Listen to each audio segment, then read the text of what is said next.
Hello guys, welcome to Dixit tutorials, India learning platform. तो guys, कल हमने जो क्षेत्रीय आंदोलन हुए थे वो पूरा कंप्लीट कर लिया था। उसमें हमने नागरिक विद्रोह को पढ़ लिया, हमने उसमें जातीय विद्रोह को पढ़ लिया और उसमें हमने किसान विद्रोह को पढ़ लिया।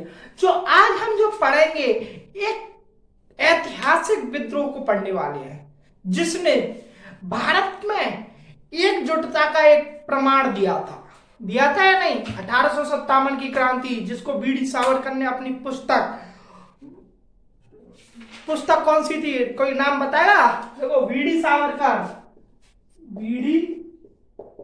सावरकर इसकी जो पहली जो पुस्तक इसने लिखी थी वो पुस्तक थी भारतीय स्वतंत्रता का प्रथम युद्ध। क्या नाम था? भारतीय स्वतंत्रता का प्रथम युद्ध। ठीक है। 1857 की क्रांति को बीडी सावरकर ने क्या बोला था, अपनी पुस्तक में इसका उल्लेख किया था और उस पुस्तक का जो नाम था वो क्या था? भारतीय स्वतंत्रता का प्रथम युद्ध। भारतीय स्वतंत्रता का प्रथम युद्ध। तो गाइस, एक ऐतिहासिक विद्रोह हुआ था और ऐतिहासिक विद्रोह के साथ साथ हमने आपको पहले बताया था, जो हमने पहले बाइफरकेशन किया था, मैं आपको बता दूं, हमने मॉडर्न हिस्ट्री को, आधुनिक भारत को बाइफरकेट किया था। आधुनिक भारत को हमने 4 पार्ट में बाइफरकेट किया था या नहीं? पहला किया था हमने यूरोपियों का आगमन,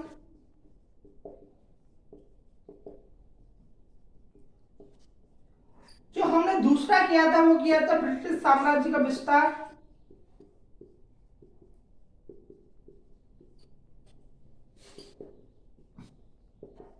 तीसरा हमने किया था ब्रिटिश साम्राज्य के विरुद्ध प्रतिक्रिया,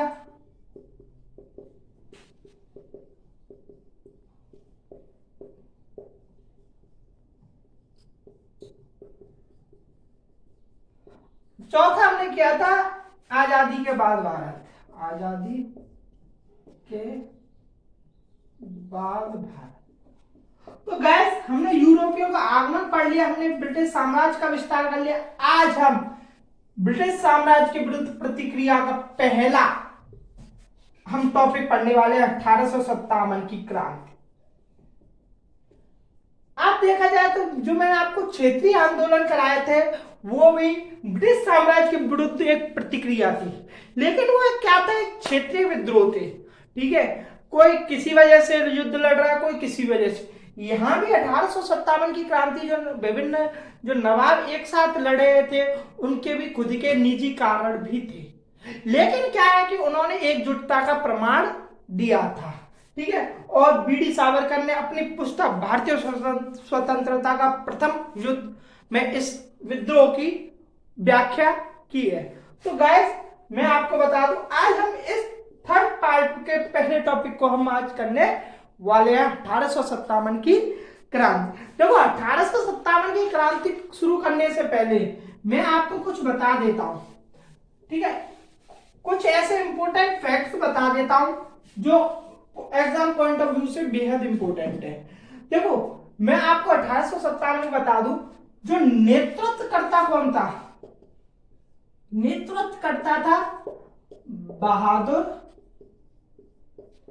शाह जफर। कौन था नेतृत्वकर्ता? बहादुर शाह जफर। लेकिन ये कैसा था? सिर्फ औपचारिक एवं नाम मात्र का। ठीक है, तो जो वास्तविक नेतृत्व करता था, वास्तविक नेतृत्व करता था वो था बख्त खां। क्या नाम था उसका?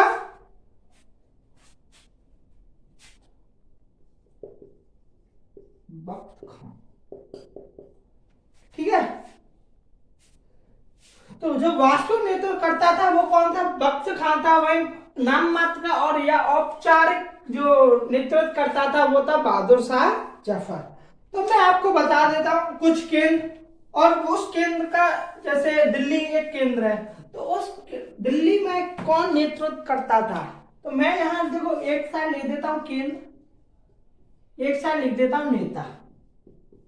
ठीक है, केंद्र और नेता। तो पहला मैं आपको बता दूं, अगर दिल्ली, दिल्ली में जो था वो कौन था? जनरल बख्त खां, जनरल बख्त खां नेता। ठीक है, वही अगर मैं दूसरा बता दूं, दूसरा था कानपुर, कानपुर में कौन था? नाना साहब। जो तीसरा जो नाम था मैं बता दूं, लखनऊ, लखनऊ में था बेगम हजरत महल, बेगम हजरत महल। ठीक है, क्वेश्चन बनता है गाइस इससे। तो चौथा जो नाम था वो बरेली, और जो बरेली में जो कौन था? खान बहादुर, खान बहादुर। ठीक है, तो फिफ्थ था वो था बिहार, और जो बिहार का जो करता था वो कौन था? कुंवर सिंह, कुंवर सिंह। जो कुंवर सिंह है वो जगदीशपुरा का कौन था? जमींदार था, जगदीशपुरा का जमींदार। क्योंकि कभी कभी जो क्वेश्चन बन जाता है वो आता है कि बिहार जो 1857 में की क्रांति में बिहार में किसने नेतृत्व किया? तो कुंवर सिंह। कभी कभी आता है बिहार की जगह जगदीशपुरा लिखा जाता है कि जगदीशपुरा में किसने नेतृत्व किया था 1857 की क्रांति में। तो जो आंसर आएगा वो आएगा कुंवर सिंह। ठीक है, बिहार के बाद आता है फैजाबाद, और फैजाबाद में मैं यहां लिख देता हूं फैजाबाद। देखो,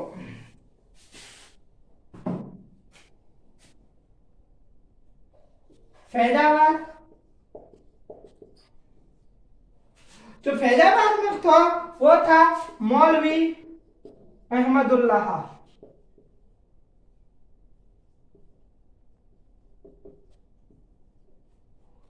जो सेवंथ था, ठीक है, झांसी, इसका तो सभी को पता ही है, झांसी का रानी लक्ष्मीबाई।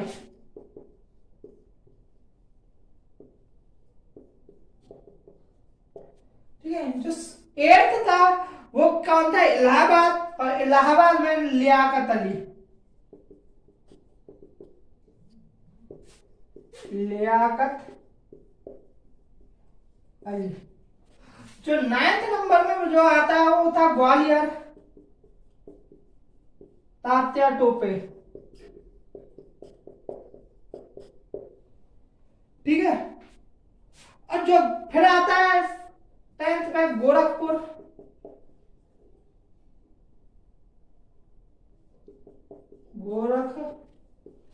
और जो गोरखपुर में जो करता है वो कौन था? गजाधर सिंह, गजाधर सिंह। 11th नंबर पे मैं आपको बता दूं वो था फर्रुखाबाद, और जो फर्रुखाबाद का जो नेतृत्व किया था वो किया था नवाब तफजल हुसैन, नवाब तफजल हुसैन। ठीक है, तो ये मैंने आपको बता दिए, फर्रुखाबाद का नवाब तफजल हुसैन, और गोरखपुर का भी बता दिया, ग्वालियर का बता दिया, इलाहाबाद का बता दिया, झांसी का बता दिया, फैजाबाद का बता दिया। अब मैं आपको बता दूं सुल्तानपुर का, कौन का? 11 नंबर हो गए ना, अब आता है सुल्तानपुर। सुल्तानपुर का शहीद हसन कौन था? 12वें नंबर, सुल्तानपुर शहीद हसन।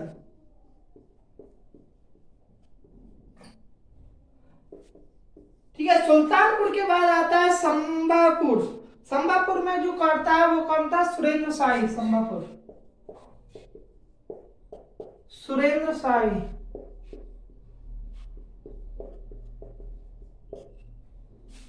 ठीक है, इसके बाद आता है हरियाणा, और हरियाणा में कौन करता है? राव तुलाराम, राव तुलाराम। हरियाणा के बाद मैं आपको मथुरा की बता दूं, मथुरा मथुरा में किया था देवी सिंह ने। ठीक है, मथुरा के बाद मैं आपको बता दूं मेरठ। मेरठ में जो किया था वो किसने किया था? कदम सिंह ने।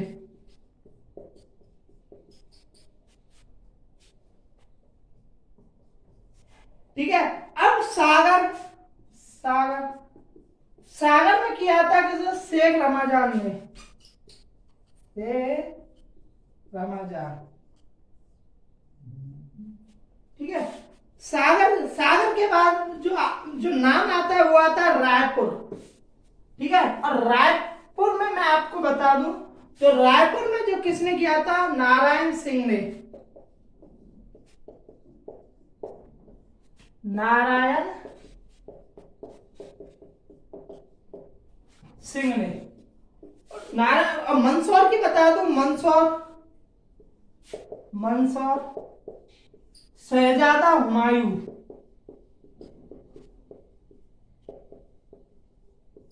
ठीक है, शहजादा हुमायूं को क्या बोलते थे? फिरोज शाह, फिरोज शाह। ठीक है, और एक जो रह जाता है वो रहता है गढ़मंडला।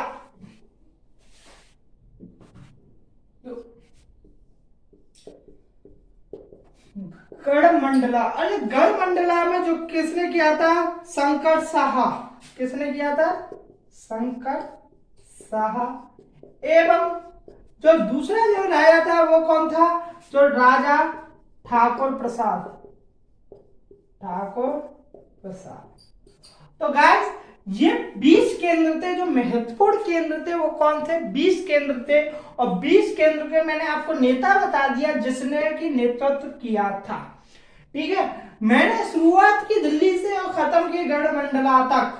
ठीक है, उस बीच मैंने सभी ले लिया, सभी जो नाम थे, जो केंद्र थे, जो भी इंपॉर्टेंट नाम थे वो सभी मैंने ले लिया। मैंने दिल्ली बता दिया, मैंने कानपुर बता दिया, मैंने लखनऊ बता दिया, बरेली बता दिया, बिहार बता दिया, फैजाबाद भी बता दिया, मैंने झांसी बता दिया, इलाहाबाद बता दिया, और भी ऐसे ऐसे कई केंद्र बता दिया। टोटल 20 केंद्र बताए मैंने। और यहां से क्या है कि फैक्ट्स, जो वनडे एग्जाम्स रहते हैं वहां से क्वेश्चन बनने की प्रबल संभावना रहती है। और क्वेश्चन आए भी हैं, ऐसा नहीं है कि क्वेश्चन नहीं आए। प्रीवियस ईयर क्वेश्चन आप उठा के देखो, उसमें आप खुद पता लगा लोगे कि हाँ क्वेश्चंस आए हैं। ठीक है, तो जैसे जैसे क्वेश्चंस बढ़ रहे हैं, एग्जाम का ट्रेंड बढ़ रहा है, वैसे वैसे क्या है कि फैक्चुअल डाटा भी ज्यादा आता जा रहा है, प्लस कंसेप्चुअल डाटा भी क्वेश्चन में पूछा जा रहा है। तो हम उसी बेस पे क्या करेंगे, हम कंसेप्चुअल भी पढ़ेंगे प्लस हम फैक्चुअल भी पढ़ेंगे। मैंने यहाँ आपको पूरा फैक्चुअल डाटा बता दिया। अब मैं इसके बाद एक और कुछ फैक्चुअल डाटा आपको बता देता हूं। जैसे जो अंग्रेज के जनरल थे, जैसे दिल्ली में कौन था, जैसे क्वेश्चन आता है ना, जैसे एक क्वेश्चन मैं आपको बता दूं कि 1857 की क्रांति के समय, क्रांति के समय दिल्ली में, दिल्ली में अंग्रेज जनरल कौन था? अंग्रेज जनरल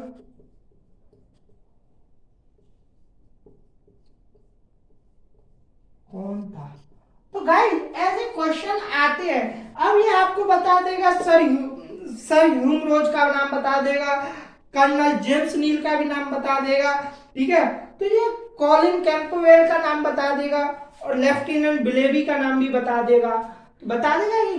तो इसका जो आंसर आएगा वो कौन से पे आएगा? कैप्टन बिलेवी। ठीक है, चलो मैं आपको इसकी लिस्ट बता देता हूँ कि दिल्ली में कौन था और कानपुर में कौन था। ठीक है, आप भी कहोगे हाँ सर कुछ तो अच्छा कंटेंट जो हमें दीक्षित ट्यूटोरियल्स के माध्यम से मिल रहा है वो शायद हमें कहीं और प्लेटफॉर्म पर नहीं मिलेगा। ठीक है, मैं हमेशा कोशिश करता हूँ कि मैं अपना 100% दूं, बेस्ट से बेस्ट कंटेंट आपको प्रोवाइड करवाऊं। देखो मैं आपको बता दूं अंग्रेज जनरल, मैं बता दूं अंग्रेज, पहला मैं आपको बता देता हूं दिल्ली में, दिल्ली में जो है लेफ्टिनेंट बिलोबी,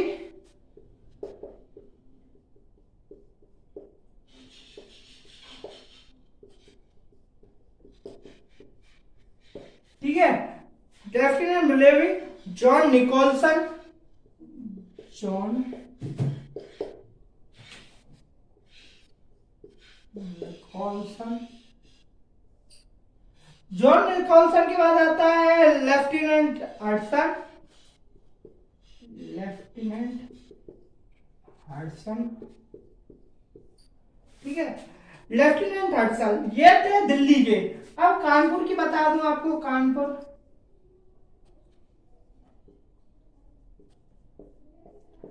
कानपुर में जो आए वो थे सर ह्यू कॉलर, ठीक है, व्हीलर है यार, व्हीलर, सर ह्यू व्हीलर, ठीक है। और जो दूसरा था वो कौन था, कॉलिन कैंपबेल, कॉलिन कैंपबेल, ठीक है। जो तीसरा जो आता है वो आता है लखनऊ में, जो लखनऊ में आता है Henry Lawrence,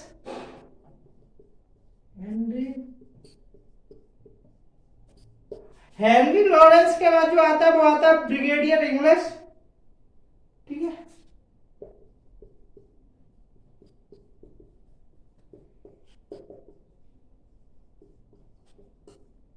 brigadier English Henry Havelock,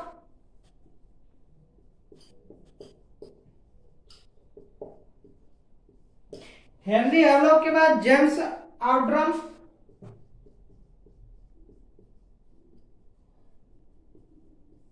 और जो जेम्स आउट्रम के बाद जो आता है वो आता है sir Colin, sir Colin Campbell. यहां लिख दूं, यहां लिख देता हूं ना,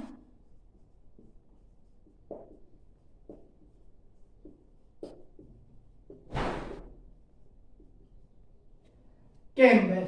और इसके बाद मैं आपको बता दूं, इसके बाद झांसी, झांसी में ह्यूम रोज,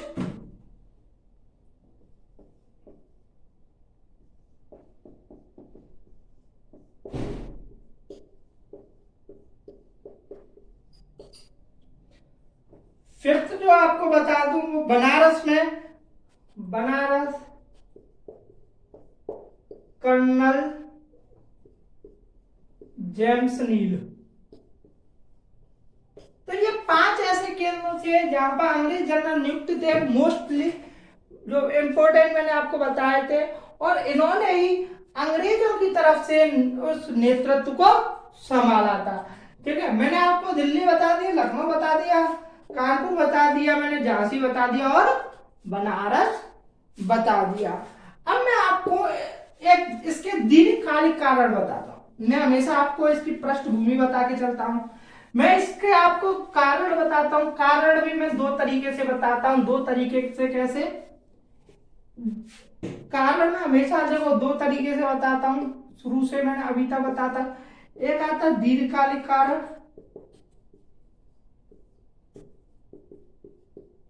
दीर्घकालिक कारण, एक आता तत्कालिक कारण।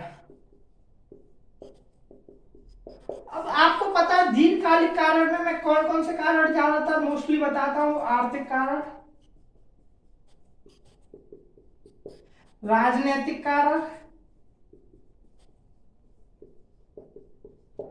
राजनीतिक कारण के बाद जो मैं बताता हूं वो मैं बताता हूं प्रशासनिक कारण,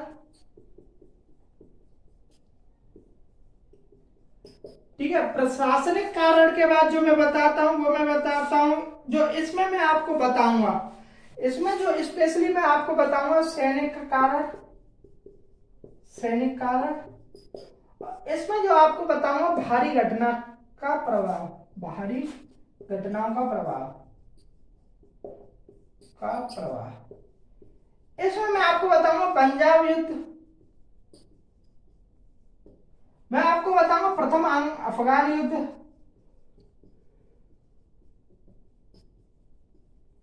ओके गाइस।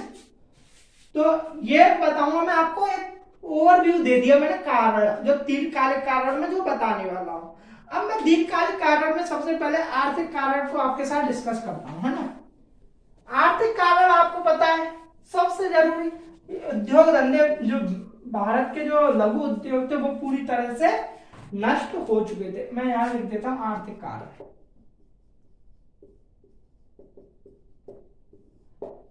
दो तीन पॉइंट बताऊंगा और उसके पॉइंट में सब कुछ काम पूरा हो जाएगा। जो नई राजस्व व्यवस्था में के तहत क्या था, करारोपण में वृद्धि कर दी गई थी। ठीक है, नई राजस्व व्यवस्था के तहत भारी करारोपण, मतलब ज्यादा कर लेने लग गए थे। इतनी आमदनी नहीं थी उससे, ठीक है, जितनी आमदनी बोलते हैं ना, देखो आमदनी कब बढ़ती है, जब ज्यादा सेल हो। ठीक, सेल आपने नष्ट कर दिया, फिर भी आप क्या कर रहे हो कि आप टैक्स लेते ही जा रहे हो, बढ़ाते ही जा रहे हो। तो इससे क्या है कि जो ये वर्ग था वो क्या था, निराश हो गया था। ठीक है, अंग्रेज के साथ जो शासन चल रहा था उससे क्या हो गया था, ये रुष्ट हो गया था, जिसके लिए इन्होंने एक युद्ध की, जो युद्ध होता है, जैसे युद्ध देखो आपको मैं बता दूं, युद्ध देखो एक होता है वॉर और एक होता है बैटल, वॉर और बैटल। ठीक है, कोई बता सकता है वॉर और बैटल में क्या फर्क रहता है? हैं? बताओ। वॉर जो होता है वो रहता है एक ग्रुप ऑफ ग्रुप में, ये होता है फेस टू फेस इंडिविजुअल।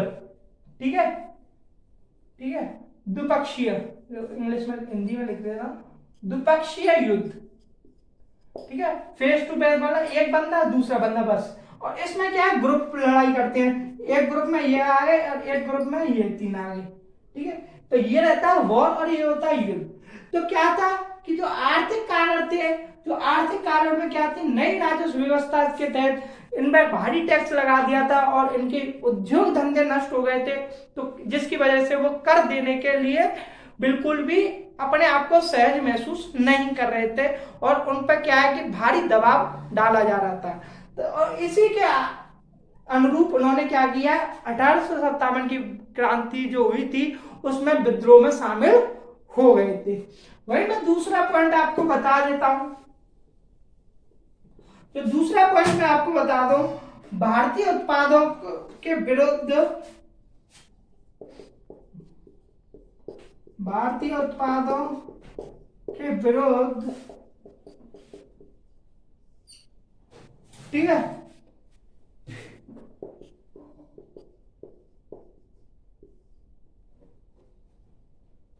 ठीक है, भारतीय उत्पादों के विरुद्ध भेदभाव पूर्ण प्रशुल्क नीति इन्होंने अपना ली थी। ठीक है, तो अच्छा, भेदभाव प्रशुल्क नीति। जो तीसरा जो पॉइंट रहता है वो क्या था, जो परंपरागत जो हस्तशिल्प था उसका विनाश कर दिया था। परंपरागत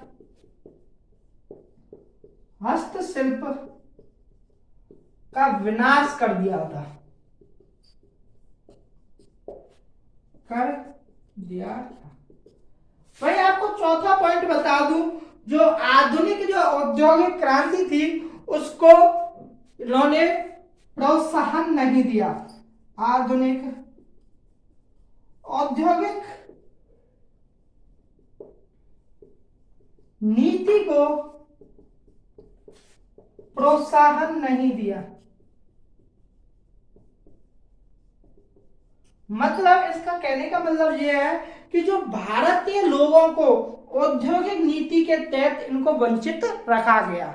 ठीक है, भारतीय लोगों को वो अवसर प्रदान नहीं किए गए जिससे कि वो औद्योगिक नीति के तहत वो अपना, ठीक है, अपना क्या कर सके, विकास कर सके, अपने जो सामान को एक उच्च स्तर पर ले जा सके और अपने जो वस्तु है उसकी में गुणवत्ता बढ़ा सके।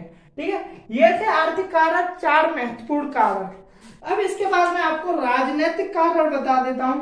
राजनीतिक कारण में सबसे पहले तो मैं आपको बता देता हूं लॉर्ड डलहौजी की वो साम्राज्यवादी नीति, उससे सभी खफाते थे या नहीं, लॉर्ड डलहौजी की मैंने आपको ये बताया भी था। ठीक है, अब मैं उस पॉइंट को दोबारा नहीं बताऊंगा, बस एक पॉइंट ऑफ व्यू दे देता हूं।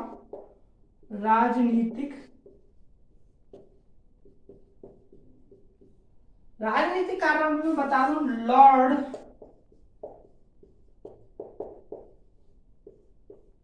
लॉर्ड डलहौजी की साम्राज्यवादी नीति। साम्राज्यवादी नीति में मैंने आपको बताया था क्या था, विपक्त का सिद्धांत भी था, सहायक संधि भी थी, ठीक है, वो सब क्या थे, साम्राज्यवादी नीति का ये क्या थे, पार्ट थे। और इसमें दूसरा जो बता दूं कि ब्रिटिश शासन में, ब्रिटिश शासन का विदेशीपन, ठीक है। तीसरा जो कारण था वो था मुगल सम्राट से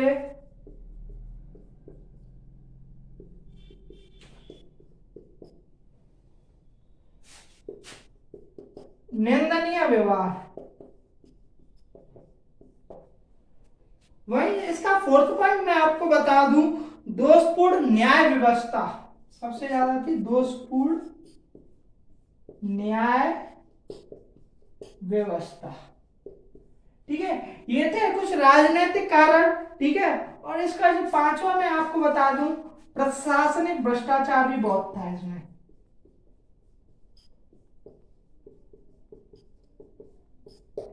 पता कुछ इतिहासकार क्या मानते हैं, जो आज भारत में जो भ्रष्टाचार हो रहा है ना, इसकी नींव किसने रखी थी, अंग्रेजों ने रखी थी। क्योंकि उसके शासनकाल में क्या था, प्रशासनिक भ्रष्टाचार बहुत होता था, ठीक है। तो कुछ इतिहासकार इसको अभी भी मानते हैं कि क्या था, जो नींव रखी गई थी भ्रष्टाचार की, वो अंग्रेज ही रख के गए थे। अब मैं आपको बता दूं इसके प्रशासनिक कारण, ठीक है। क्या मतलब प्रशासनिक कारण, देखो आपको बेस्ट से बेस्ट कंटेंट में प्रोवाइड करने की कोशिश करता हूं, ठीक है। क्योंकि मैं हमेशा बोलता हूं कम पढ़ो, स्मार्ट पढ़ो, नौकरी पाओ, ज्यादा पढ़ो, फालतू पढ़ो, मास्टर बनो। तो मैं आपको कम पढ़ाता हूं पर स्मार्टली पढ़ाता हूं, चीजों को एक दूसरे से कनेक्ट करके बताता हूं, ताकि आप क्या है कि एग्जाम हॉल में जब भी बैठो तो उन पॉइंट्स को आपस में इंटरकनेक्ट कर सको। और 4 ऑप्शन जैसे ही आएंगे उनमें क्या है कि आप एलिमिनेट कर सको, एलिमिनेट, ठीक है, एलिमिनेट कर सको। अब आपने देखा होगा एलिमिनेट में, जो एलिमिनेट जो हुआ था किसमें, एलएसजी वर्सेस मुंबई इंडियंस हुआ था कि नहीं, लखनऊ सुपर जायंट्स और मुंबई इंडियंस के बीच जो एलिमिनेट हुआ था। एलिमिनेट का मतलब ही क्या है कि एक को हटा दो, मतलब जैसे 4 टॉपिक है तो पहले इन दोनों को देखा, ठीक है, एलिमिनेट, ये टॉपिक, ये आंसर तो हो ही नहीं सकता तो इसको हटा दो, ठीक है। दूसरा का देखा, ये भी इस पॉइंट से मतलब नहीं रखता तो उसको हटा दो, ठीक है। और आपको इनमें से क्या है कि आपको कुछ भी नहीं पता, ठीक है, लेकिन आपको ये पता है कि ये वाला तो होना ही नहीं है तो आपको ये हटा दिया, तो ऑब्वियसली क्या है कि ये वाला आंसर सही हुआ। आपको नहीं पता था लेकिन फिर भी आप उसको क्या है, आपने करेक्ट आंसर टिक कर दिया बाय एलिमिनेशन मेथड। तो एलिमिनेट को मैं ऐसे ही करके आपको समझा देता हूं कि मुंबई इंडियंस और एलएसजी में जो मैच हुआ था वो एलिमिनेशन हुआ था, जिसमें क्या है, एक टीम को बाहर होना पड़ गया और दूसरी टीम क्या है, आगे बढ़ गई, ठीक है। तो एलिमिनेशन मेथड यही होता है, ठीक है। मैं कहा था प्रशासनिक कारण का था ना, ठीक है, प्रशासनिक कारण, प्रशासनिक कारण में बता दूं,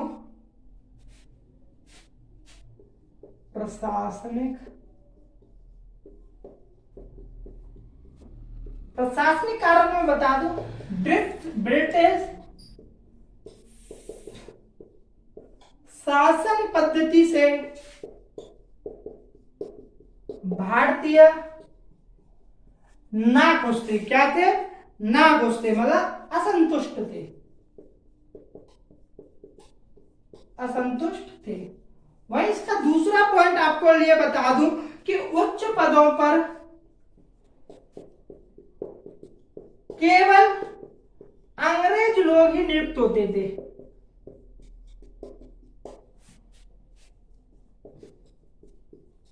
नियुक्त होते थे।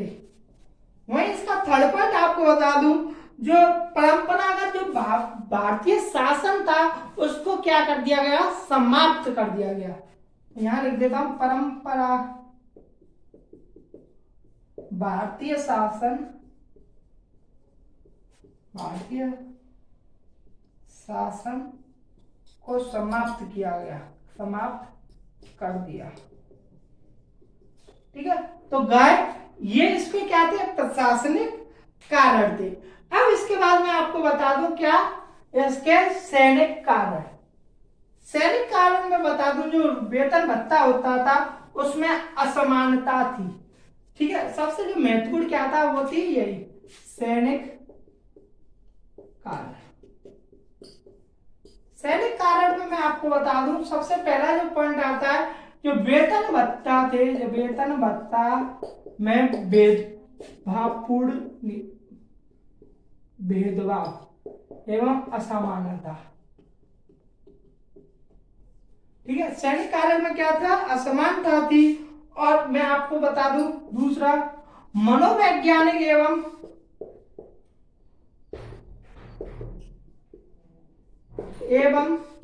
धार्मिक उत्पीड़न हुआ इनका। ठीक है, धार्मिक उत्पीड़न। ठीक है, वही इसका मैं आपको बाहरी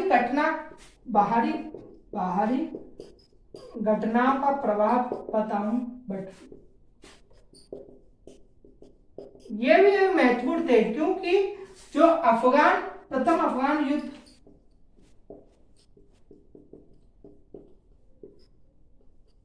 जो प्रथम अफगान युद्ध हुआ था वह हुआ था 1838 से लेकर 42 तक। ठीक है, पंजाब युद्ध जो हुआ था वो हुआ था 1845 से लेकर 49 तक। वही तीसरा मैं आपको बता दूं क्रीमिया युद्ध, जो क्रीमिया युद्ध हुआ था वो हुआ था 1855-56 में। इनमें क्या है कि अंग्रेज लोगों को भारी नुकसान हुआ था, अंग्रेजों को भारी नुकसान। इसी का फायदा कौन उठाना चाहते थे, भारतीय लोग इसका फायदा उठाना चाहते थे,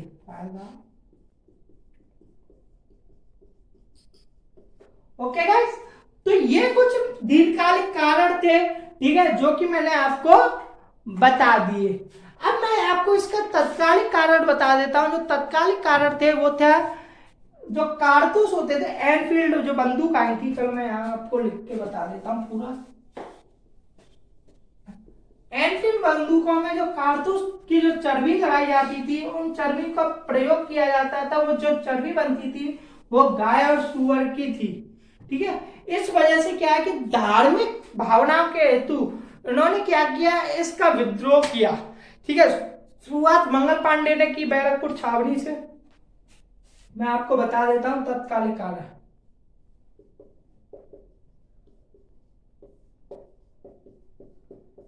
तत्कालिक कारण देखो, तत्कालिक कारण में आपको बता दूं, या पॉइंट लगा के बता देता हूं कि नई एनफील्ड बंदूक है, जब नई एनफील्ड बंदूक आई, ठीक है, इनमें जो है मुंह से छील के कारतूस लगाया जाता था। ठीक है, कारतूस का प्रयोग होता था। ठीक है, जो कारतूस में जो चर्बी होती थी, ठीक है, कारतूस में जो ऊपरी परत होती थी जिसको सीलन से बचाने के लिए प्रयोग किया गया, तो ऐसी एक वो अफवाह फैली, ठीक है, कि जो कारतूस में जो ऊपरी परत है वो किससे बनी हुई है, चर्बी की बनी हुई है, चर्बी की बनी हुई है। और इस चर्बी को गाय व सुअर की चर्बी का प्रयोग, गाय व ठीक है, जो एनफील्ड बंदूकें आई उनमें जो कारतूस का प्रयोग होता था, उन कारतूस पे जो ऊपरी परत होती थी उन कारतूसों को सीलन से बचाने के लिए उसमें क्या है कि चर्बी का प्रयोग होता था। और चर्बी किसकी होती थी? वो गाय व सुअर की होती थी। देखो गाय जो है हिंदू में जो है हिंदू मान्यताओं के अनुसार मैं आपको बता दूं गाय को पवित्र माना जाता है। वहीं सुअर को मैं आपको बता दूं कि मुसलमान जो भी व्यक्ति होते हैं, जो मुस्लिम जो होते हैं, उनके यहाँ इसका वध करना एक अनैतिक कार्य माना जाता है। तो क्या था, देखो ये आ गया हिंदू धर्म से रिलेटेड और ये आ गया मुस्लिम धर्म से रिलेटेड, आया कि नहीं? तो क्या कि एक धार्मिक भावना एक जागृत होती है और इसकी जो शुरुआत कर देता है वो कौन कर देता है? मंगल पांडे। मंगल पांडे क्या करता है? बैरकपुर छावनी में 29 मार्च बैरकपुर छावनी में बैरकपुर छावनी में जो मंगल पांडे 29 मार्च मंगल पांडे 29 मार्च 1857 को विद्रोह कर देता है, विद्रोह कर देता है। ठीक है, परंतु क्या होता है कि 8 अप्रैल 1857 को मंगल पांडे को फांसी दे दी जाती है। मंगल पांडे को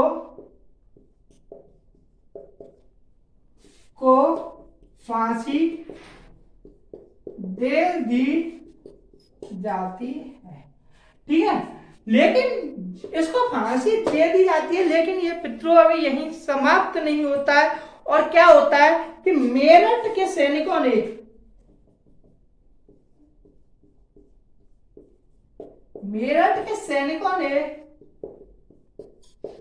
10 मई 1857 को क्या किया? व्यापक स्तर पर विद्रोह करने का ऐलान कर दिया। व्यापक स्तर पर विद्रोह करने का ऐलान कर दिया।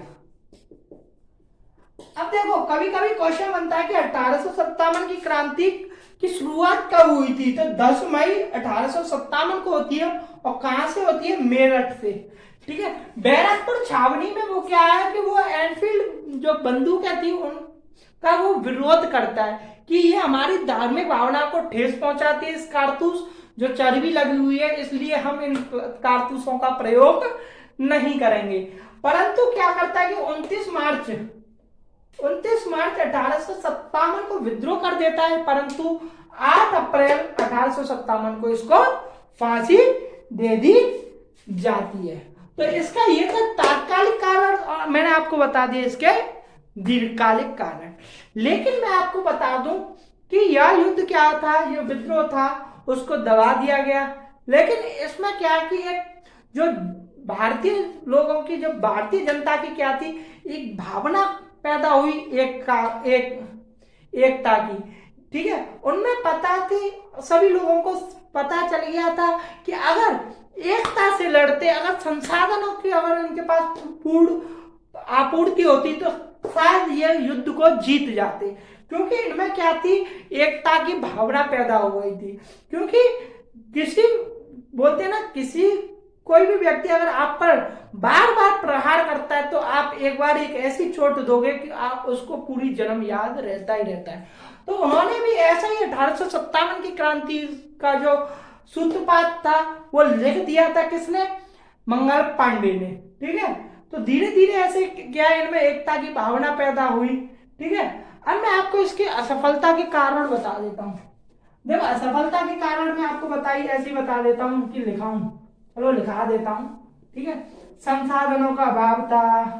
ठीक है, इन पर शस्त्र नहीं था। ठीक है, असफलता का कारण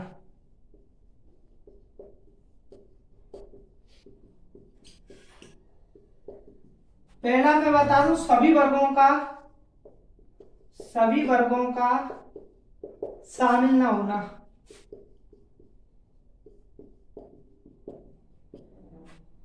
दूसरा जो पॉइंट था वो था कि एक संगठित एवं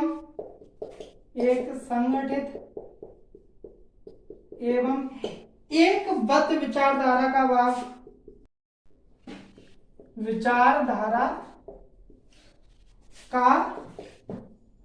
अभाव। ठीक है, इसका मैं आपको थर्ड पॉइंट बता देता हूं। जो थर्ड पॉइंट था वो क्या था कि निश्चित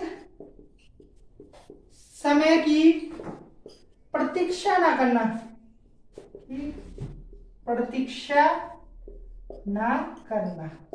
ठीक है। तो फोर्थ पॉइंट जो है वो मैं बता दूं, सांप्रदायिकता का अभाव भी था इसमें, सांप्रदायिकता का अभाव। ठीक है, वही फिफ्थ पॉइंट में आपको बता दूं कि संपूर्ण देश में इसका विस्तार नहीं किया गया था। तो संपूर्ण देश में प्रसारित नहीं करना, ना होना। ठीक है, ठीक है। सिक्स पॉइंट में आपको बता दूं कि जो थे शस्त्र थे उनका अभाव था, मतलब यहां बता दूं संसाधनों का अभाव था,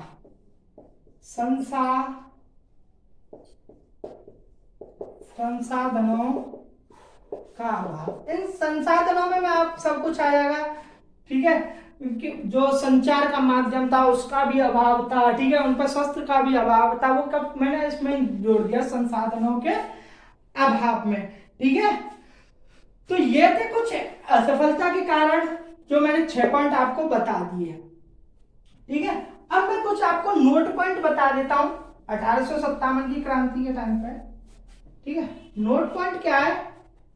पहला नोट पॉइंट क्या है, देखो, पीटीआर, पॉइंट्स टू रिमेंबर। ठीक है, points to remember 1 point. V D Savarkar ने अपनी पुस्तक, वीडी सावरकर ने अपनी पुस्तक भारतीय स्वतंत्रता का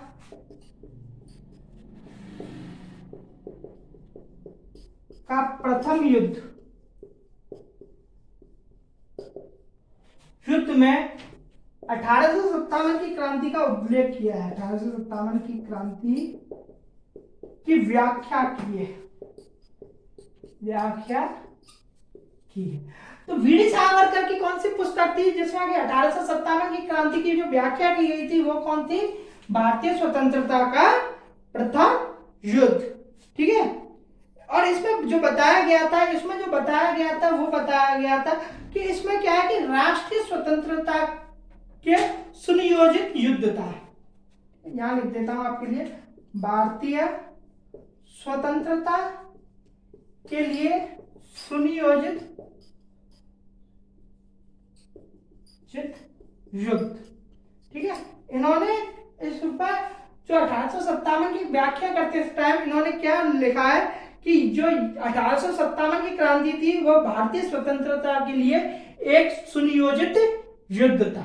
वही अगर मैं दूसरा पॉइंट टू रिमेंबर आपको बता देता हूं, दूसरा जो पॉइंट टू रिमेंबर है, डॉक्टर एस.एन. सेन ने बोला है अपनी पुस्तक 1857 में, डॉक्टर एस.एन. सेन ने अपनी पुस्तक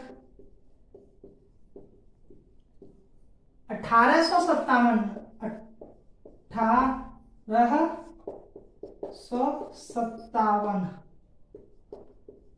ठीक है, एस.एन. सेन की कौन सी पुस्तक थी? 1857। इन्होंने भी क्या बोला था इस युद्ध में कि जो युद्ध हुआ था वो धर्म के लिए युद्ध हुआ था। ठीक है, ये धर्म के तौर पर युद्ध शुरू हुआ, परंतु युद्ध का समापन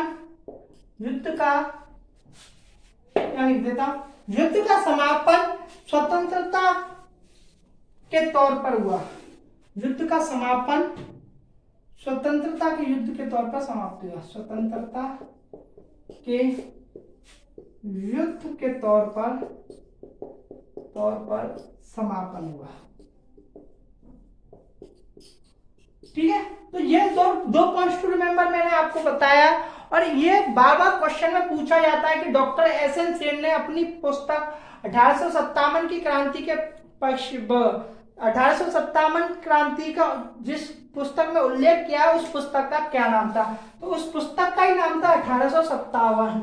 और इस पर बोल दिया गया था कि धर्म के तौर पर यह युद्ध शुरू हुआ, लेकिन इसका युद्ध जो होता है वो स्वतंत्रता के युद्ध के तौर पर समाप्त होता है। ऐसे वीडी सावरकर का भी बोलते हैं। ठीक है, मैंने आपको पूरा ओवरव्यू दे दिया, पूरा 1857 की क्रांति। मैंने आपको फैक्चुअल डाटा भी बता दिया, मैंने आपको कंसेप्चुअल डाटा भी बता दिया।